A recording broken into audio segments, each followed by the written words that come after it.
ಸೊಸೆಯೊಬ್ಬಳ ಮಾತಿಗೆ ಧ್ವನಿ ನೀಡುತ್ತಿದ್ದೇನೆ. ನಾ ಹುಟ್ಟಿದ ಮನೆ ಇನ್ನು ನನ್ನದಲ್ಲ, ನಾ ಮೆಟ್ಟಿದ ಮನೆಯೇ ಇನ್ನು ನನಗೆಲ್ಲ. ಮುದ್ದಿನ ಮಗುವಾಗಿ ಬೆಳೆದಿದ್ದೆ ಅಂದು, ಸೊಸೆಯಾಗಿ ಜವಾಬ್ದಾರಿ ಹೊರುತ್ತಿರುವೆ ಎಂದು. ಪ್ರತಿ ಮಾತಿಗೂ ತೋರುತ್ತಿದ್ದೆ ಮುನಿಸು ಅಂದು, ಸಹಿಸಿಕೊಳ್ಳುವುದು ಕಲಿತು ಬಿಟ್ಟಿರುವೆ ಎಂದು. ಸಣ್ಣ ಗಾಯಕ್ಕೂ ಕೂಗಿ ರಂಪ ಮಾಡುತ್ತಿದ್ದೆ ಅಂದು, ಎಷ್ಟೇ ನೋವಾದರೂ ಒಬ್ಬಳೆ ಕಣ್ಣೀರು ಒರೆಸಿಕೊಳ್ಳುವೆ ಎಂದು. ಒಂದು ದಿನವೂ ಅಪ್ಪ ಅಮ್ಮನ ಬಿಟ್ಟು ಇದ್ದವರಲ್ಲ ನಾವು ಅಂದು, ಅವರನ್ನು ಕಾಣಲು ಅನುಮತಿ ಪಡೆಯಬೇಕಿದೆ ಎಂದು. ಎಷ್ಟೆಲ್ಲ ಬದಲಾವಣೆ ಆಗಿದೆ ನಿನ್ನಲ್ಲಿ ಎಂದು ಹೇಳುವಾಗ ಅನಿಸುತ್ತಿದೆ ಎಂದು, ಇದು ಅನಿವಾರ್ಯದ ಪರಿವರ್ತನೆ ಇರಬಹುದೆಂದು.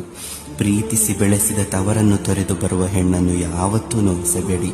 ಯಾಕೆಂದ್ರೆ ಅವಳ ತಂದೆ ತಾಯಿ ಅವಳನ್ನು ಮನೆಗೆ ಭಾರವಾದಳು ಅಂತ ಕಳುಹಿಸಿದ್ದಲ್ಲ, ಬದಲಾಗಿ ಅವಳಿಗೆ ಇನ್ನೂ ಉತ್ತಮ ಮತ್ತು ಬಂಗಾರ ಜೀವನ ಸಿಗಲಿ ಎಂದು ಕಳುಹಿಸಿರುತ್ತಾರೆ.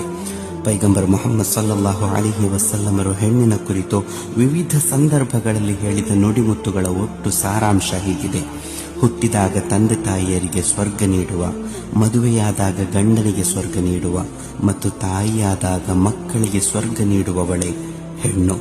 ಅವಳನ್ನು ಹೊನ್ನಂತೆ ನೋಡಿಕೊಳ್ಳಿ. ಜೀವನ ಅಲ್ಲ, ಜಗವೇ ಸುಂದರವಾಗಿ ಕಾಣಿಸುತ್ತೆ.